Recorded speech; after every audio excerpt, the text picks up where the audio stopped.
Hello दोस्तों। जी तो open classes में आपका एक बार फिर से स्वागत है। आज हम बात करेंगे, जो अपना नेक्स्ट टॉपिक है वो है राष्ट्रपति, यानी कि प्रेसिडेंट के बारे में बात करेंगे। इनकी क्या योग्यताएं हैं, क्या इन कैसे इनका निर्वाचन होता है, ये इनको शपथ कौन दिलाता है, इनका जो कार्यकाल है वो कितना होता है, महाभियोग और जो शक्तियां हैं, इन सब की अपन आज की क्लास में बात करने वाले हैं।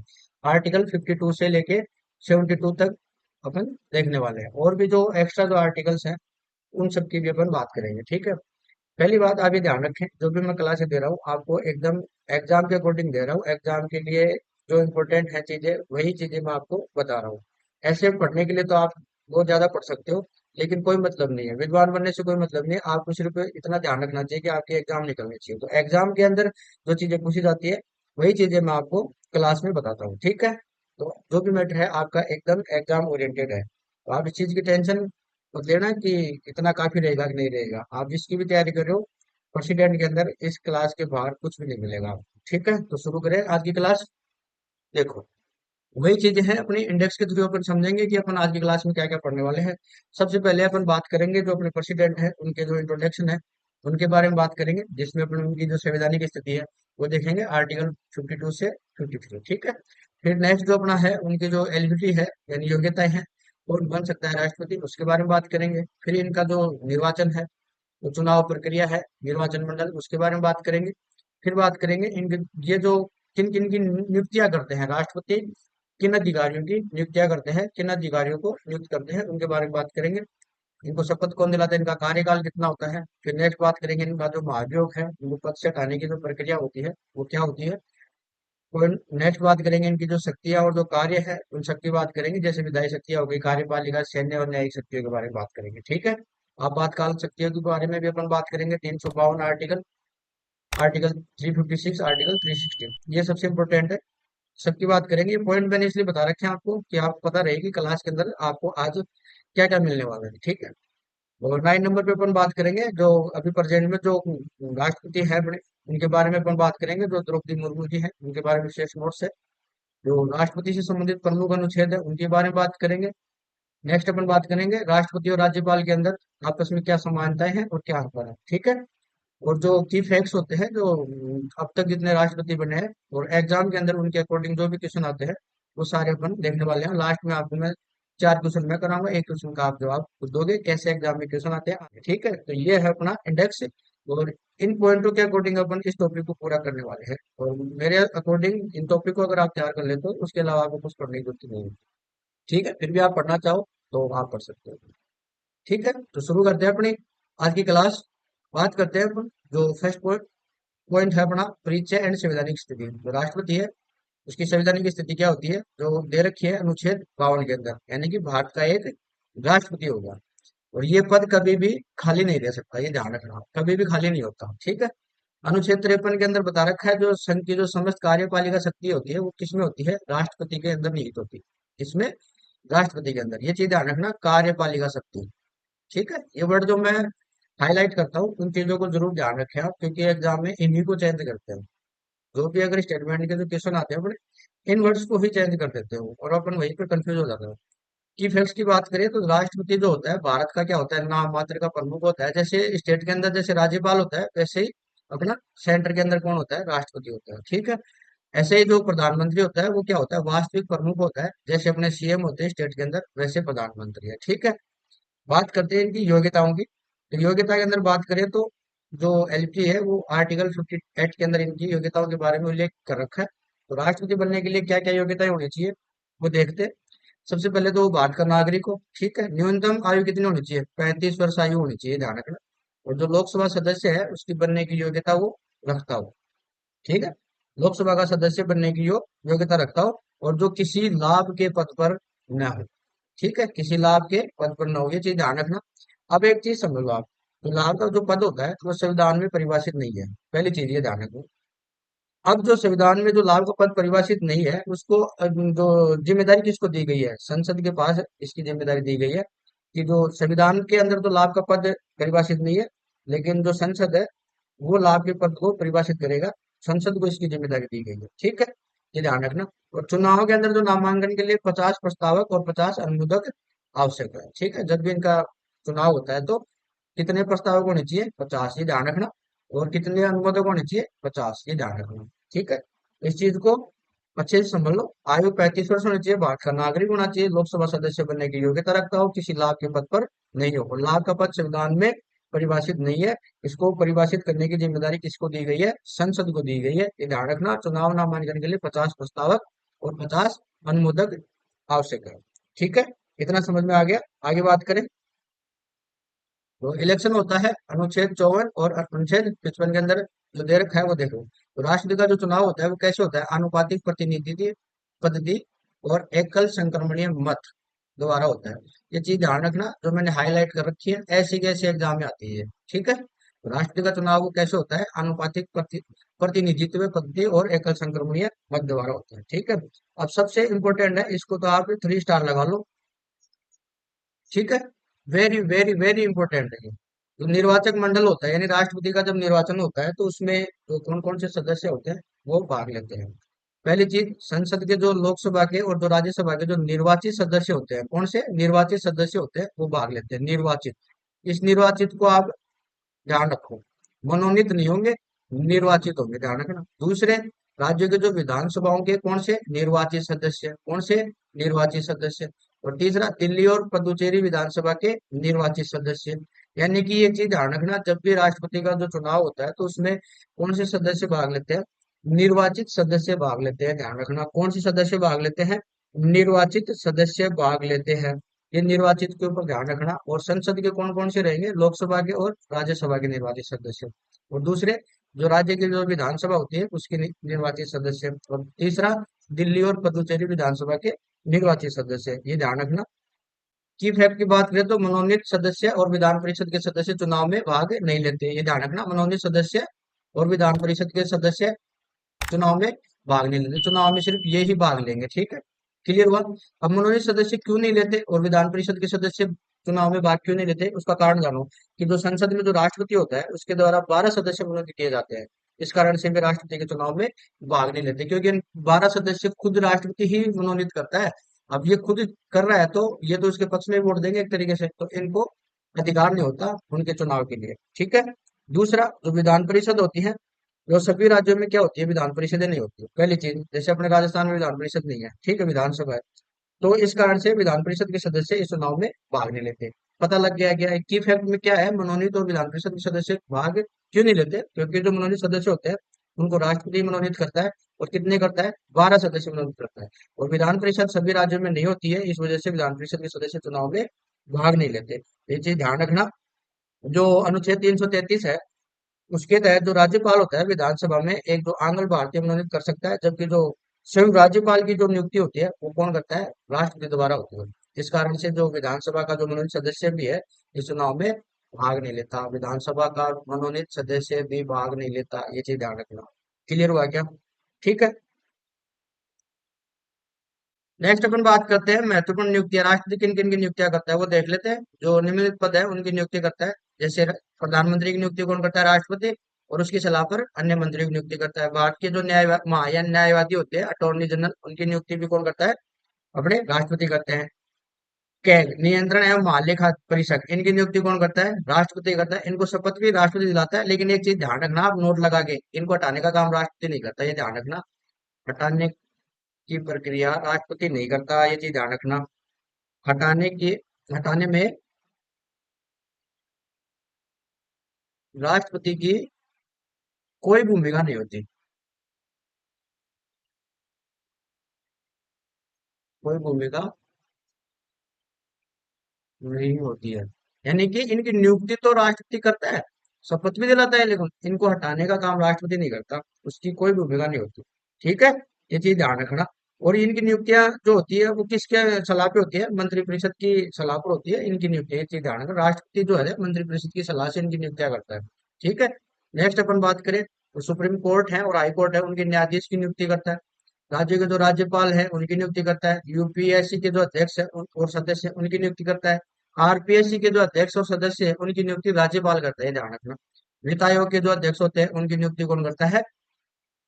अपने जो राष्ट्रपति है वो करता है। इसके अलावा आप ये देखो, जो राष्ट्रपति होता है वो मंत्रिपरिषद की सलाह पर जो अपने आर्टिकल्स है 338, 338 का ए और 338 का बी।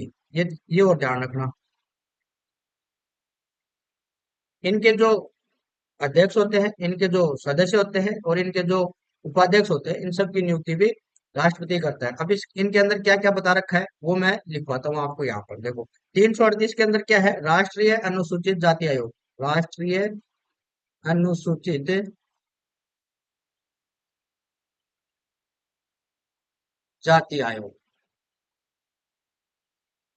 ठीक है। और 338 ए की बात करें तो इसके अंदर क्या आएगा, राष्ट्रीय अनुसूचित जनजाति आयोग, ठीक है। अनुसूचित जनजाति, अरे ऐसे मान लो, अनुसूचित जाति क्या होती है, एससी आयोग, और अनुसूचित जनजाति एसटी आयोग, ठीक है। और जो 338 का बी है उसमें क्या आता है, राष्ट्रीय पिछड़ा आयोग होता है। राष्ट्रीय पिछड़ा आयोग, यानी कि ओबीसी, ठीक है। ये ध्यान रखना। इनके जो अध्यक्ष होते हैं, इनके जो उपाध्यक्ष होते हैं, इनके जो सदस्य हैं, उनकी नियुक्ति कौन करता है, राष्ट्रपति करता है। और किसकी सिफारिश पर करता है, परिषद की सिफारिश पर करता है, ठीक है। और इनको शपथ भी राष्ट्रपति दिलाता है, इनके जो अध्यक्ष है, उपाध्यक्ष और उनके सदस्य होते हैं सबको, ठीक है। अब जो ये दे रखा है पिछड़ा आयोग, ये वाला, इसके बारे में एक चीज ध्यान रखो, जो एंग्लो इंडियन से जो संबंधित मामले होते हैं उनकी सुनवाई करता है ये, ठीक है। इसको मैं यहाँ लिख देता हूँ, एंग्लो इंडियन से संबंधित जो मामले होते हैं उनकी सुनवाई करता है। एंग्लो इंडियन से संबंधित मामलों की सुनवाई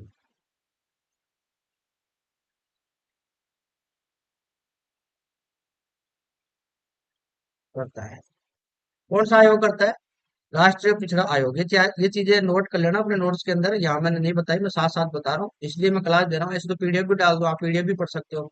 कई के लड़के ऐसे सोचते हैं, जो स्टूडेंट्स होते हैं वैसे सोचते हैं सर पीडीएफ भी दे दो हमारे को, पीडीएफ में हमारा काम हो जाएगा सीधा, वीडियो देखने की क्या जरूरत है। अरे वीडियो के अंदर और भी चीजें एक्स्ट्रा बताई जाती है, इसलिए वीडियो देखना जरूरी है। उसके बाद आप जो पीडीएफ है उसको डाउनलोड करो, और जो एक्स्ट्रा जो पॉइंट होते हैं जो मैं क्लास के अंदर बता दूँ उसको उस पीडीएफ के अंदर नोट कर लिया करो, ठीक है। तो ये चीजें एग्जाम में पूछ लेते हैं, जो एंग्लो इंडियंस होते हैं उनके संबंधित जो मामले होते हैं उनकी सुनवाई कौन सा आयोग करता है, तो राष्ट्रीय पिछड़ा आयोग करता है। ये चीज ध्यान रखना, ठीक है। क्लियर हो गया क्या ये चीज। अब बात करते हैं अपन पॉइंट नंबर 5, शपथ, कार्यकाल और इस्तीफा। अनुच्छेद 60 के अंदर शपथ का उल्लेख दे रखा है। जो भारत के जो राष्ट्रपति होते हैं उनको शपथ कौन दिलाता है, भारत के जो मुख्य न्यायाधीश होते हैं वो उनको शपथ दिलाते हैं, ठीक है। अनुच्छेद 56 कार्यकाल का उल्लेख कर रखा है, जिसमें वो 5 वर्ष तक अपने पद पर बने रहते हैं, और तब से जब वो पद ग्रहण करते हैं तब से उनका 5 वर्ष का कार्यकाल होता है, ठीक है। अनुच्छेद 57 के अंदर भारत का एक व्यक्ति कितने भी बार राष्ट्रपति बन सकता है, ये चीज ध्यान रखना। इस्तीफा होता है वो किसको देता है, राष्ट्रपति उपराष्ट्रपति को देता है अपना इस्तीफा, ये चीज ध्यान रखना, ठीक है। क्लियर हो गया इतना, आगे बात करें। नेक्स्ट पॉइंट है महाभियोग। ये चीज ध्यान रखना, सबसे इंपॉर्टेंट है ये। जो राष्ट्रपति का जो महाभियोग है वो क्या है, अनुच्छेद 61 के अंदर इसके बारे में उल्लेख कर रखा है। तो संविधान में महाभियोग शब्द का प्रयोग केवल राष्ट्रपति के लिए किया जाता है, एक चीज ध्यान रखना। और जो महाभियोग शब्द है उसका प्रयोग आर्टिकल 56, आर्टिकल 61 और आर्टिकल 361 में किया गया है, ठीक है। एक तो 61 में तो क्लियरली दे रखा है, इसके अलावा 56 में है और 361 में भी इसका उल्लेख किया गया है महाभियोग का, ये चीज ध्यान रखना। और जो आर्टिकल 56 है उसमें क्या होता है, जो राष्ट्रपति होता है वो केवल महाभियोग से ही हटाया जा सकता है, ये ध्यान रखना। जो राष्ट्रपति है उसको हटाने का काम सिर्फ महाभियोग के थ्रू ही होता है, ठीक है। इसके अलावा कोई प्रोसेस नहीं है उसको हटाने की, ठीक है। और जो आर्टिकल 61 है उसमें जो है ये क्या दे रखा है, महाभियोग का उल्लेख दे रखा है, ठीक है। इसके बारे में बात करें, और जो केवल संविधान का अतिक्रमण करने पर इसको हटाया जा सकता है, यानी कि इसका मतलब ये हो गया कि अगर जो राष्ट्रपति है वो संविधान का अतिक्रमण करता है तो उसके ऊपर महाभियोग अपन ला सकते हैं, ये चीज ध्यान रखना, यानी कि संविधान का उल्लंघन करने पर, ठीक है। यानी कि अनुच्छेद 61 के अनुसार महाभियोग का प्रस्ताव केवल संविधान के उल्लंघन के आधार पर ही लाया जा सकता है, ये चीज ध्यान रखना, ठीक है। और जो अनुच्छेद 61 है उसके अनुसार जो महाभियोग का जो प्रस्ताव होता है वो संसद के जो किसी भी सदन में लाया जा सकता है, ये चीज ध्यान रखना, ठीक है। कोई भी सदन में वो ला सकते हैं महाभियोग का प्रस्ताव, ठीक है। चाहे वो लोकसभा हो चाहे वो राज्यसभा हो, किसी में भी आ सकता है। लेकिन प्रस्ताव लाने के लिए सदन की जो कुल सदस्य संख्या होती है उसका कितने सदस्यों का समर्थन होना आवश्यक है? 1/4 सदस्यों का समर्थन होना आवश्यक है, तभी उसके ऊपर महाभियोग की प्रक्रिया है वो चालू हो। यानी कि जितने भी सदन के अंदर जो कुल सदस्य होते हैं सदन के अंदर, ठीक है, तो जो सदस्य संख्या होती है उसका 1/4 सदस्यों का समर्थन होना आवश्यक है। उसके बाद ही महाभियोग की प्रक्रिया चालू होती है, और जो महाभियोग जो प्रस्ताव है वो संसद के किसी भी सदन में लाया जा सकता है। चीज ध्यान रखना, ठीक है। ये विशेष नोट के अंदर देखो, इस- यानी राष्ट्र ये सीमाओं का उल्लंघन करते हैं, मैंने बताया था। प्रक्रिया के अंदर देखो, 14 दिन की लिखित पूर्व सूचना और दोनों सदनों के 2/3 बहुमत से पारित होना अनिवार्य है। यानी कि ये चीज समझो, जिन प्रस्ताव जब लाया जाता है या कोई सदन लाता है, तो उसको दूसरे सदन, जो दूसरा सदन होता है उस प्रस्ताव की क्या करता है, वो जांच करता है। यानी कि जैसे लोकसभा के अंदर वो प्रस्ताव पारित हो गया, तो राज्यसभा उस सदन उसकी प्रस्ताव की जांच करेगा। अगर राज्यसभा में आ रहा है तो उसको लोकसभा है उस सदन वो उस प्रस्ताव की क्या करेगा, वो जांच करेगा। और इसके बारे में कम से कम 14 दिन पहले राष्ट्रपति को क्या की जाती है, पहले सूचना दी जाती है, ठीक है। और राष्ट्रपति जो है वो अपना पक्ष रख सकता है। और अगर एक सदन अपनी जो कुल सदस्य संख्या है उसके 2/3 बहुमत से पारित हो जाता है, ये 2/3 बहुमत से अगर पारित हो जाता है, तो दूसरा सदन भी अपनी जो कुल सदस्य संख्या है उसके 2/3 बहुमत से अगर उसको पारित कर देता है, यानी उसको स्वीकार कर देता है, तो जो राष्ट्रपति होता है वो पद से रिक्त माना जाता है। ये चीज ध्यान रखना। समझ में आया क्या? संसद के अंदर दो सदन है अपने, राज्यसभा और लोकसभा है, ठीक है, इसको इजी वे में समझो। अगर राज्यसभा में उसका महाभियोग लाया जा रहा है, तो जो लोकसभा है वो उसके बारे में जो क्या बोलते हैं उसको जांच करेगी, ठीक है। अगर लोकसभा के अंदर आ रहा है तो राज्यसभा उसके बारे में जांच करेगी। अब मान लो कि लोकसभा के अंदर जो महाभियोग है उसका जो प्रस्ताव है वो लाया जा रहा है, तो राज्यसभा उसके प्रस्ताव की जांच करेगी, और इस बारे में वो जब लोकसभा अगर ला रही है तो वो 14 दिन पहले लिखित के अंदर देगी सूचना। किसको देगी? लिखित के अंदर पहले सूचना देगी। कितने दिन पहले? 14 दिन पहले देगी। किसको देगी? राष्ट्रपति को देगी कि अब आपके लिए महाभियोग लेके आ रहे हैं, ठीक है। और उसके लिए जो राष्ट्रपति है वो अपना पक्ष रख सकता है। अगर लोकसभा के अंदर जैसे मान लो 2/3 सदस्य उस बहुमत से पारित हो जाता है, तो फिर जो दूसरा जो सदन है, राज्यसभा, वो भी अगर 2/3 बहुमत से उसको पारित कर देता है, स्वीकार कर लेता है, तो राष्ट्रपति का पद रिक्त माना जाएगा। समझ में आया क्या? और जो ये प्रक्रिया होती है वो कैसी होती है? अर्धन्यायिक प्रक्रिया होती है, ठीक है। अब तक किसी पर भी महाभियोग नहीं लगा, अपने इंडिया के अंदर आज तक किसी के ऊपर भी जो महाभियोग है वो नहीं लगा, ठीक है। ये चीज ध्यान रखना। अब एक चीज ध्यान रखना, महाभियोग की जो प्रक्रिया है वो संसद के किसी भी जो सभी सदस्य होते हैं वो सारे भाग लेते हैं महाभियोग के अंदर, लेकिन निर्वाचन के अंदर सारे भाग नहीं लेते। निर्वाचन के अंदर अपन ने देखा था पीछे, ये देखो, निर्वाचन में केवल निर्वाचित सदस्य होते हैं संसद के, लोकसभा और राज्यसभा के, वो लेते हैं। राज्यों की विधानसभाओं के निर्वाचित सदस्य लेते हैं, और दिल्ली और पुदुचेरी के निर्वाचित सदस्य लेते हैं। लेकिन जब उसको हटाने की बात आएगी, जब उसको हटाने की बात आएगी, तो जो संसद के जो जितने भी सभी सदस्य होते हैं वो भाग लेते हैं। यानी कि संसद के मनोनीत सदस्य राष्ट्रपति के चुनाव में भाग नहीं लेते, और लेकिन जो महाभियोग प्रक्रिया है उसमें भाग लेते हैं। मनोनीत सदस्य तो भाग लेते ही नहीं, ये मैंने देखो आपको यहाँ बता रखा था। ये चुनने में तो नहीं लेते, लेकिन उसको हटाने में जरूर भाग लेंगे। ये चीज ध्यान रखना। और जो विधान परिषद है उसके भी जो सदस्य हैं वो भी भाग लेते हैं साथ में, ठीक है। ये ध्यान रखना। तो विधानसभाओं के जो निर्वाचित सदस्य होते हैं, ये जो है ना, ये वाले इसको मैं रेड से बताता हूँ थोड़ा सा आपको। ये वाला पॉइंट नंबर 2 है, विधानसभाओं के जो निर्वाचित सदस्य होते हैं वो राष्ट्रपति के चुनाव में तो भाग लेते हैं, लेकिन महाभियोग में भाग नहीं लेते। यहाँ लिख देता हूँ मैं, महाभियोग में भाग नहीं लेते। समझ में आया क्या? तो निर्वाचित सदस्य होते हैं कौन से? विधानसभा के, तो चुनाव में तो भाग लेते हैं लेकिन महाभियोग प्रक्रिया में भाग नहीं लेते। और जो संसद के जो मनोनीत सदस्य होते हैं, ये वाले, और ये क्या करते हैं? ये राष्ट्रपति के चुनाव में तो भाग नहीं लेते, लेकिन महाभियोग की प्रक्रिया में ये भाग लेते हैं। ये ध्यान रखना, ठीक है। तो चुनाव में भाग नहीं, ध्यान लिख देता हूँ मैं शॉर्ट में, चुनाव में भाग नहीं, महाभियोग में भाग। महाभियोग का मतलब हो गया राष्ट्रपति को अपने पद से हटाना, ठीक है। एक बार फिर से समझा देता हूँ। तो महाभियोग की जो प्रक्रिया होती है वो संसद के सभी सदस्य है उसमें भाग लेते हैं। संसद के जो मनोनीत सदस्य होते हैं राष्ट्रपति के चुनाव में भाग नहीं लेते।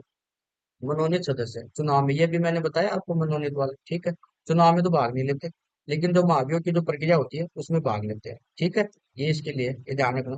और जो विधानसभा के जो निर्वाचित सदस्य होते हैं, विधानसभा के निर्वाचित सदस्य राष्ट्रपति के चुनाव में तो भाग लेते हैं, लेकिन महाभियोग प्रक्रिया में भाग नहीं लेते, तो ये भी ध्यान रखना। ठीक है।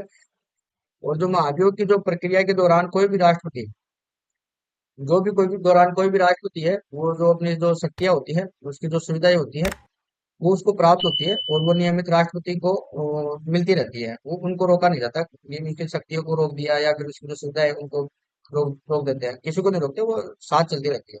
यदि कोई राष्ट्रपति महाभियोग प्रक्रिया से हटा भी दिया जाता है, तो जो उसके द्वारा जो भी कार्य किए जाते हैं वो सारे क्या होते हैं, वैध होते हैं। ये चीज ध्यान रखना। ये चीज सबसे इंपॉर्टेंट है जो मैंने अभी आपको बोली है। यानी कि अगर महाभियोग किसी राष्ट्रपति के ऊपर चल रहा है, तो जो उसके पास जो शक्तियां हैं और जो सुविधाएं होती है वो उसको प्राप्त होती है। पहली चीज ये ध्यान रखना। ठीक है।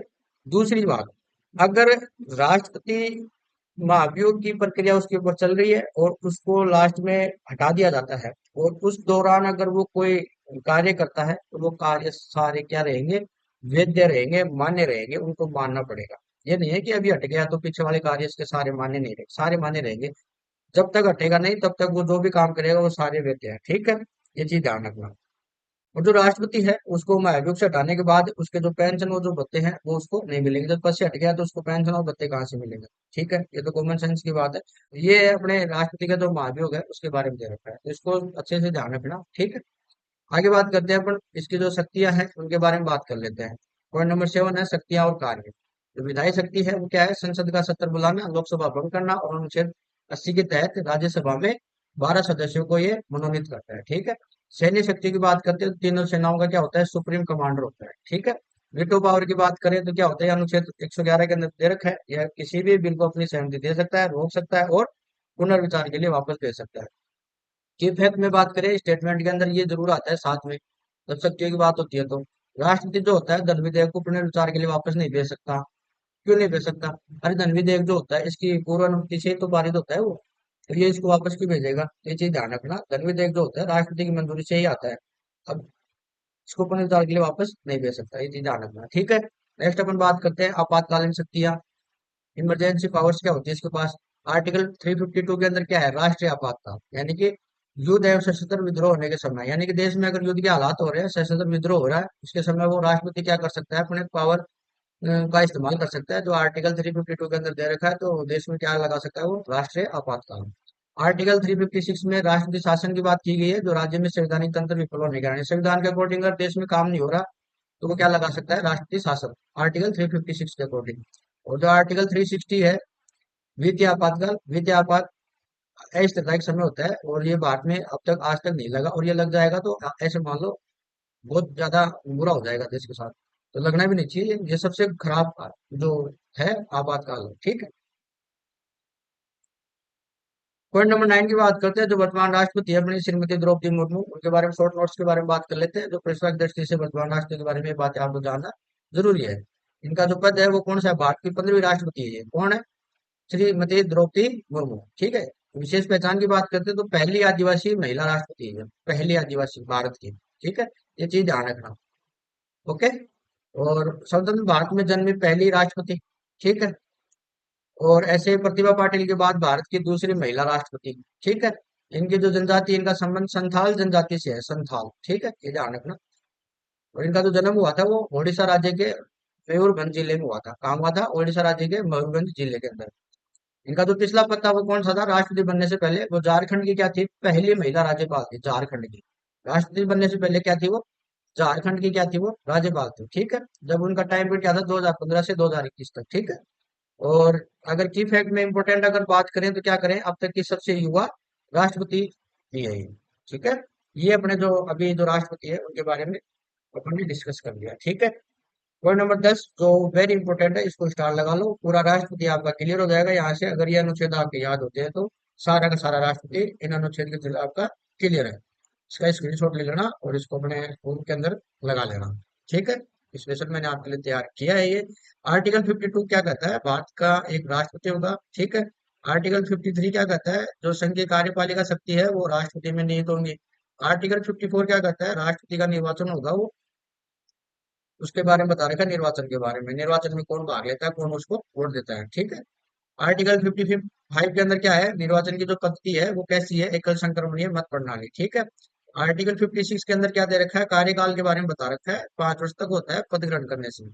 आर्टिकल 57 के अंदर क्या बता रखा है, जो उपनिर्वाचन के लिए जो पात्रता होती है, यानी व्यक्ति कितनी भी बार राष्ट्रपति बन सकता है, एक व्यक्ति कितनी बार भी राष्ट्रपति बन सकता है, ठीक है। आर्टिकल 58 के अंदर क्या दे रखा है, जो योग्यताएं होती है उनके बारे में डिस्कस कर रखा है, वो 35 वर्ष की आयु पूर्ण कर का उसकी आयु हो चुकी हो, भारत का नागरिक हो, ठीक है, लाभ के पद पर नहीं हो। आर्टिकल 59 क्या है, जो शर्तें होती हैं, ठीक है, वो लाभ के पद पर नहीं हो, ये सारी इसके बारे में दे रखी है। आर्टिकल 60 के अंदर क्या दे रखा है, राष्ट्रपति द्वारा जो शपथ है वो किसके द्वारा दिया जाता है, भारत का जो मुख्य न्यायाधीश होता है उसके द्वारा दिलाई जाती है। आर्टिकल 61 में राष्ट्रपति का जो महाभियोग है उसको चलाने की क्या दे रखी है, प्रक्रिया दे रखी है, ठीक है, ये ध्यान रखना। आर्टिकल 62 के अंदर क्या दे रखा है, जो राष्ट्रपति पद की जो रिक्ति को भरने के लिए चुनाव कराने का समय, यानी वापस चुनाव कराने का उल्लेख दे रखा है। आर्टिकल 70 के अंदर क्या दे रखा है, अन्य आक्षेपिताओं में राष्ट्रपति के कार्यों का निर्वहन, ठीक है। आर्टिकल 71 में राष्ट्रीय चुनाव से संबंधित विवादों की जांच कहाँ होती है, ओनली सुप्रीम कोर्ट द्वारा ही इसकी विवादों की जांच होती है, तो इसको ध्यान रखना सबसे इंपॉर्टेंट है। राष्ट्रपति के चुनाव से संबंधित कोई भी विवाद होता है तो सुप्रीम कोर्ट ही उसको देखता है, ठीक है, और कहीं उसकी सुनवाई नहीं होती, ये चीज ध्यान रखना। आर्टिकल 72 क्या कहता है, जो क्षमादान की जो शक्ति होती है वो राष्ट्रपति के पास होती है, जो मृत्युदंड को माफ कर सकता है, ठीक है। और राज्यपाल होता है वो क्या करता है, मृत्युदंड को माफ नहीं कर सकता, उसको कम कर सकता है, उम्र कैद में बदल सकता है, ठीक है, ये चीज याद रखना। आर्टिकल 74 क्या है, राष्ट्रपति को जो सलाह देने के लिए एक क्या होगी, मंत्रिपरिषद होगी। आर्टिकल 75 में प्रधानमंत्री की नियुक्ति करता है और मंत्रियों से संबंधित अन्य प्रावधान लाता है। आर्टिकल 76 में क्या है, अटॉर्नी जनरल है उनकी नियुक्ति करता है। आर्टिकल 77 में भारत के सरकार के कार्यों का क्या करता है, संचालन, और किसके किसके नाम से होंगे, वो राष्ट्रपति के नाम से होते हैं सारे के सारे। आर्टिकल 78 में क्या है, राष्ट्रपति को जानकारी देने के संबंध में प्रधानमंत्री के कर्तव्य है, ये प्रधानमंत्री के बारे में आगे, ठीक है, प्रधानमंत्री के कर्तव्य है, लेकिन ये मैंने यहाँ एक साथ इसलिए बताया क्योंकि ये राष्ट्रपति से लिंक करते हैं, इस वजह से मैंने सारे एक साथ बता दिए। ये अपन जब पीएम के बारे में पढ़ेंगे तो ये वापस रिवाइज होंगे आपके, ठीक है, लेकिन अभी फिलहाल क्या है, राष्ट्रपति से सीधे कनेक्ट हो रहे हैं, इस वजह से यहाँ पर मैंने इनको डाल दिया, ठीक है। आर्टिकल 80 के अंदर क्या दे रखा है, 12 सदस्यों की जो होते हैं मनोनीत सदस्य होते हैं उनकी नियुक्ति करता है, कहाँ करता है, राज्यसभा के अंदर, ठीक है। आर्टिकल 85 में संसद का सत्र बुलाना, सत्रासन करना और लोकसभा को भंग करना। आर्टिकल 108 के अंदर क्या है, संयुक्त बैठक, संयुक्त बैठक को बुलाने की शक्ति है दोनों सदनों की, ठीक है।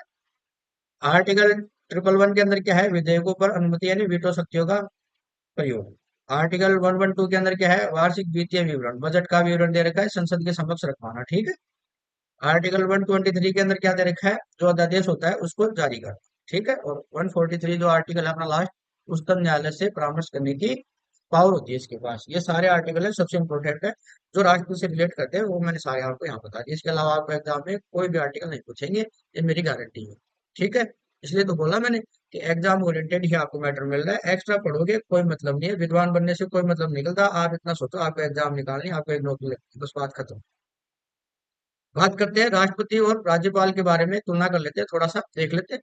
तो राष्ट्रपति होता है वो देश का क्या होता है, संवैधानिक प्रमुख होता है, और राज्यपाल होता है वो राज्य का संवैधानिक प्रमुख होता है, ये ध्यान रखना, ये पूरे देश का होता है राष्ट्रपति, और ये राज्य का होता है, ठीक है। और जो राष्ट्रपति का जो उल्लेख है वो 52 के अंदर दे रखा है आर्टिकल, और जो राज्यपाल है वो आर्टिकल 153 के अंदर उल्लेख दे रखा है। और जो इसका जो चयन होता है राष्ट्रपति का, वो जनता के प्रतिनिधि के द्वारा चुनाव होता है, ठीक है, जनता के द्वारा जो प्रतिनिधि चुने जाते हैं, जो संसद के अंदर अपन प्रतिनिधि चुन के भेजते हैं, वो प्रतिनिधि राष्ट्रपति को चुनते हैं, ठीक है। और जो राज्यपाल है उसकी नियुक्ति कौन करता है, राष्ट्रपति करता है। इनको शपथ कौन दिलाता है, राष्ट्रपति को सुप्रीम कोर्ट के मुख्य न्यायाधीश शपथ दिलाते हैं।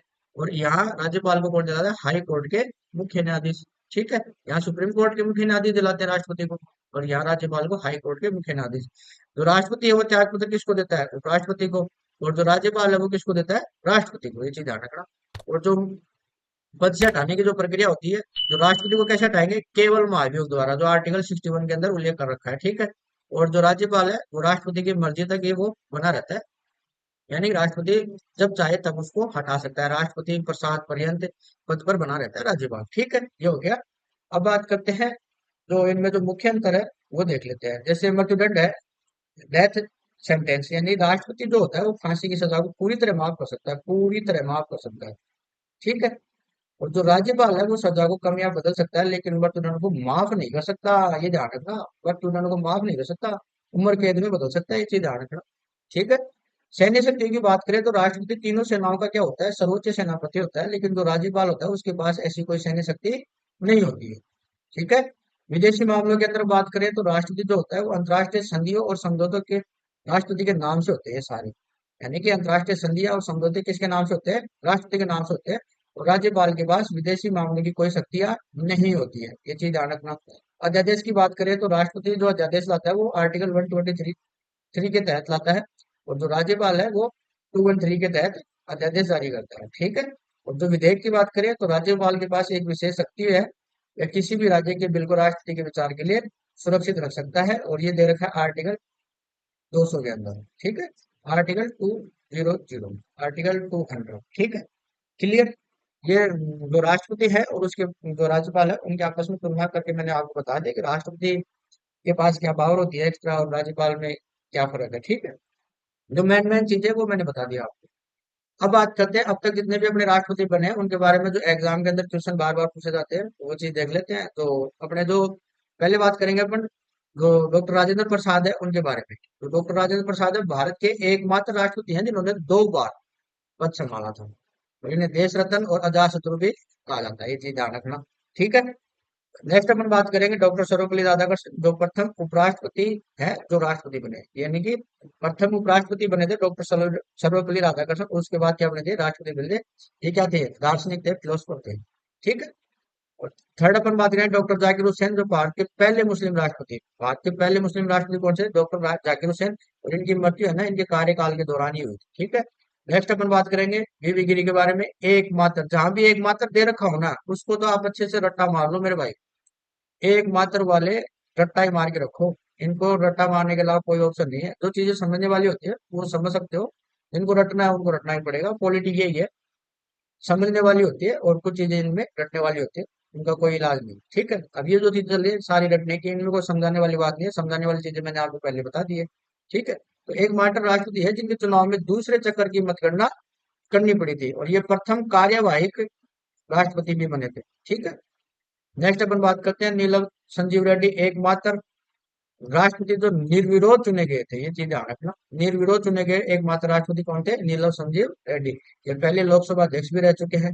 नेक्स्ट अपन बात करें ज्ञानी जैल सिंह के बारे में, जो प्रथम सिख राष्ट्रपति है। इनको पॉकेट वीटो का प्रयोग इन्होंने पॉकेट वीटो का प्रयोग किया था। ठीक है। नेक्स्ट अपन बात करते हैं न्यायमूर्ति एम हिदायतुल्लाह, भारत के एकमात्र मुख्य न्यायाधीश जिन्होंने राष्ट्रपति के रूप में कार्य किया जब राष्ट्रपति और उपराष्ट्रपति दोनों पद खाली थे। ये सबसे इंपॉर्टेंट है भाई साहब, इसको ध्यान रखना। न्यायमूर्ति एम हिदायतुल्लाह भारत के एकमात्र मुख्य न्यायाधीश हैं जिन्होंने राष्ट्रपति के रूप में कार्य किया था। कब किया था, जब राष्ट्रपति और उपराष्ट्रपति दोनों के पद खाली थे। ठीक है। नेक्स्ट अपन बात करेंगे डॉक्टर एपीजे अब्दुल कलाम। इन्होंने ये कौन थे, मिसाइल मैन, यानी और जनता का राष्ट्रपति कहा जाता है। ये प्रथम अविवाहित और पूर्णतः वैज्ञानिक राष्ट्रपति थे। ठीक है। नेक्स्ट है श्रीमती प्रतिभा देवी सिंह पाटिल, भारत की प्रथम महिला राष्ट्रपति। नेक्स्ट है जो भी वर्तमान में है अपनी, श्रीमती द्रौपदी मुर्मू। मुर्मू इनके बारे में तो अपन देख ही लिए, भारत की पहली आदिवासी महिला राष्ट्रपति, स्वतंत्र भारत में जन्मी पहली राष्ट्रपति, और भारत की अब तक सबसे युवा राष्ट्रपति। ये सारे जो पहले राष्ट्रपति बन चुके हैं लगभग, जो इम्पोर्टेंट है एग्जाम के लिए उनके बारे में मैंने आपको बता रखा है। अब बात करते हैं जो एग्जाम में आ जाते हैं, कार्यकाल के दौरान जो मृत्यु हुई थी वो कितनी हुई थी। अभी तक 2 राष्ट्रपतियों की मृत्यु हो चुकी है कार्यकाल के दौरान। और कौन कौन से थे, डॉक्टर जाकिर हुसैन और फखरुद्दीन अली अहमद, ये ध्यान रखना। ठीक है। सबसे छोटा कार्यकाल किसका रहा, डॉक्टर हुसैन का रहा, और जो कितना रहा वो लगभग 2 वर्ष का। ठीक है। और जो वोटिंग का अधिकार है, के आर नारायण पहले से राष्ट्रपति थे जिन्होंने पद पर रहते हुए आम चुनाव में मतदान किया था। ठीक है। रायसीना हिल ये क्या है, इसके बारे में देख लो। राष्ट्रीय भवन दिल्ली में रायसीना हिल्स पर स्थित है, जो अरावली श्रृंखला का हिस्सा है। जो राष्ट्रीय भवन है वो कहाँ है, रायसीना हिल्स की पहाड़ी पर स्थित है। ठीक है। जो अरावली श्रृंखला का हिस्सा है। ये अपने राष्ट्रपति के बारे में अपन ने डिस्कस कर लिया है, सारा का सारा पॉइंट टू पॉइंट अपन ने बात करी है। और आई होप आपके एग्जाम के लिए अच्छा ही जाने वाला है ये वीडियो। और मैं उम्मीद करता हूँ कि इस क्लास के बाहर आपके लिए के एग्जाम में कोई भी क्वेश्चन ऐसा नहीं हो जो इस क्लास के बाहर आप जाए। ठीक है। तो अब बात करते हैं एग्जाम में जो क्वेश्चन आते हैं वो कैसे आते हैं, उनकी बात करते हैं। जैसे अपन बात करें फर्स्ट क्वेश्चन की, राष्ट्रपति के निर्वाचन के संदर्भ में निम्नलिखित कथनों पर विचार कीजिए। ठीक है। तो फर्स्ट कथन है, राष्ट्रपति के निर्वाचन मंडल में संसद के दोनों सदनों के सभी सदस्य भाग लेते हैं। क्या सभी सदस्य भाग लेते हैं क्या? नहीं, बिल्कुल नहीं लेते, केवल निर्वाचित सदस्य भाग लेते हैं, तो ये तो हो गया फॉल्स। ठीक है। राज्य की विधानसभा परिषद के निर्वाचित सदस्य इसमें वोट डाल सकते हैं। विधान परिषदों के निर्वाचित सदस्य वोट डाल सकते हैं क्या? गलत बात भाई साहब। विधान परिषद के सदस्य राष्ट्रपति के चुनाव में भाग लेते ही नहीं है। जो विधानसभा होती है उसके निर्वाचित सदस्य सिर्फ वोट देते हैं। ये तो दोनों के दोनों गलत हो गए, ना तो एक है और ना ही दो है। ये इनके बारे में व्याख्या दे रखी है, ये आप देख लो। ठीक है। सेकंड क्वेश्चन की बात करते हैं, तो राष्ट्रपति की जो शक्तियों के बारे में दिए गए कथनों पर पढ़िए। फर्स्ट है, राष्ट्रपति राज्यसभा में 12 सदस्यों को मनोनीत करता है। कितने करता है? मनोनीत। जैसे मैं क्वेश्चन कर रहा हूँ वैसे आप एग्जाम में क्वेश्चन किया करो। राष्ट्रीय राज्यसभा के कितने सदस्य हैं? 12 सदस्य। क्या करता है? मनोनीत करता है। तो ये बात तो बिल्कुल सही है, मनोनीत करता है, ट्रू। सेकंड बात करें, राष्ट्रपति धन विधेयक को संसद को पुनर्विचार के लिए वापस भेज सकता है। बिल्कुल गलत है। अरे क्यों भेजेगा? क्योंकि वो खुद, उसकी अनुमति से ही तो वो पेश होता है, तो ये तो गलत हो गया, फॉल्स। तो केवल एक सही है। ठीक है, क्लियर।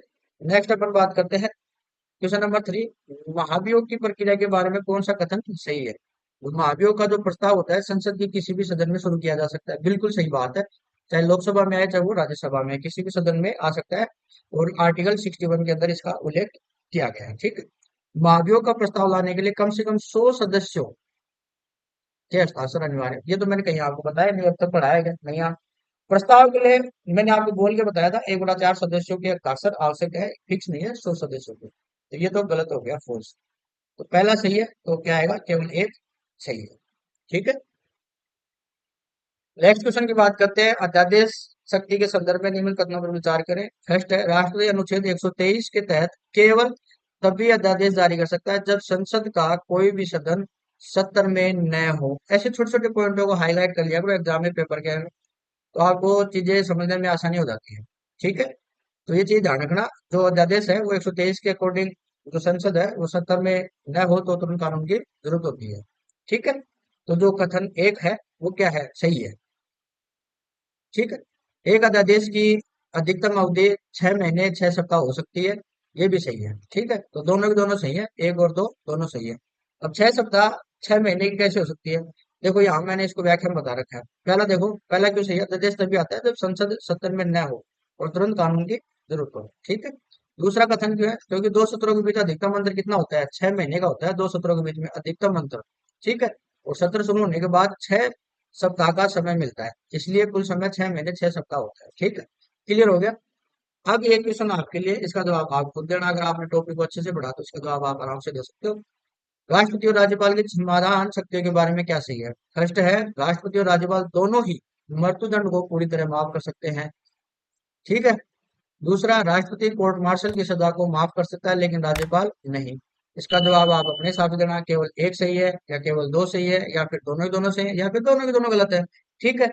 आई होप आपको क्लास अगर अच्छी लगी है तो क्या करना है? आपको लाइक करना है, कमेंट करके बताना है क्लास कैसी लगी, अपने दोस्तों के साथ शेयर करना है। चैनल पे पहली बार विजिट कर रहे हो तो इसको सब्सक्राइब जरूर कर ले। ठीक है। नेक्स्ट क्लास में मिलते हैं नए टॉपिक के साथ। नया टॉपिक आपको मिलेगा पीएम को। ठीक है। Thanks for watching.